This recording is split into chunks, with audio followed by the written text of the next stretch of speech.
ಪರಮ ಪೂಜ್ಯ ಜಗದ್ಗುರುಗಳು ರಂಭಾಪುರಿ ಶ್ರೀಗಳ ನೇತೃತ್ವದಲ್ಲಿ ರೇಣುಕಾ ಜಯಂತಿಯ ಕಾರ್ಯಕ್ರಮದ ಅಂಗವಾಗಿ ನಾನು ಹಾಗೆ ನಮ್ಮ ಕೇಂದ್ರದ ಗೌರವಾನ್ವಿತ ಸಚಿವರಾಗಿರುವಂತಹ ಪ್ರಹ್ಲಾದ್ ಜೋಶಿಜಿ ಅವರು ಕೂಡ ಇವತ್ತು ಕಾರ್ಯಕ್ರಮದಲ್ಲಿ ಭಾಗವಹಿಸ್ತಾ ಇದ್ದಾರೆ.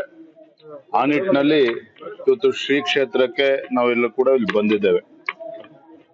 ಈ ಸಂದರ್ಭದಲ್ಲಿ ಹೇಳುವಂತದ್ದು, ಮಾನ್ಯ ಮುಖ್ಯಮಂತ್ರಿಗಳು ಅಹಿಂದ ಹೆಸರು ಹೇಳಿಕೊಂಡು ರಾಜ್ಯದಲ್ಲಿ ಅಧಿಕಾರದ ಚುಕ್ಕಾಣಿಯನ್ನ ಹಿಡಿದುಕೊಂಡು ಅಧಿಕಾರ ಬಂದ ನಂತರದಲ್ಲಿ ಅಲ್ಪಸಂಖ್ಯಾತರನ್ನ ಓಲೈಕೆ ಮಾಡಿಕೊಂಡು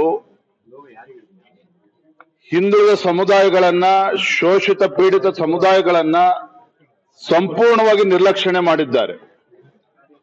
ಮತ್ತೊಂದು ಕಡೆ ರಾಜ್ಯದ ಯುವ ಜನತೆಯನ್ನು ಕೂಡ ಸಂಪೂರ್ಣವಾಗಿ ನಿರ್ಲಕ್ಷ್ಯ ಮಾಡಿದ್ದಾರೆ. ನಿರ್ಲಕ್ಷ್ಯ ಅಷ್ಟೇ ಅಲ್ಲ, ಮೊನ್ನೆ ಧಾರವಾಡದಲ್ಲಿ ನೋಡಿದ್ರು ತಾವು, ರಾಜ್ಯದ ಲಕ್ಷಾಂತರ ಯುವ ಜನತೆ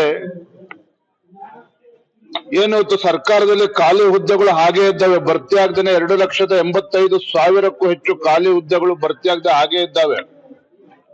ನೇಮಕಾತಿ ಮಾಡಬೇಕು ಅಂತೇಳಿ ಪ್ರತಿಭಟನೆ ಮಾಡಿದ್ರೆ ಅವ್ರ ಮೇಲೆ ಲಾಠಿ ಚಾರ್ಜ್ ಅನ್ನ ಮಾಡ್ತಾರೆ ಸರ್ಕಾರ. ಅಂದ್ರೆ ಈ ಕಾಂಗ್ರೆಸ್ ಸರ್ಕಾರ ಸಂಪೂರ್ಣವಾಗಿ ಎಲ್ಲರನ್ನು ಕೂಡ ನಿರ್ಲಕ್ಷ್ಯ ಮಾಡ್ತಾ ಇದ್ದಾರೆ. ರೈತರು ಇವತ್ತು ಹತಾಶರಾಗಿದ್ದಾರೆ, ಸರ್ಕಾರದ ಬಗ್ಗೆ ವಿಶ್ವಾಸನ ಕಳೆದುಕೊಂಡಿದ್ದಾರೆ. ಯುವ ಜನತೆ ಸರ್ಕಾರದ ಬಗ್ಗೆ ವಿಶ್ವಾಸನ ಕಳೆದುಕೊಂಡಿದ್ದಾರೆ. ಅಭಿವೃದ್ಧಿ ಇಲ್ಲದೇನೆ ರಾಜ್ಯದ ಪರಿಸ್ಥಿತಿ ಹೀನಾಯವಾಗಿರುವಂತದ್ದು.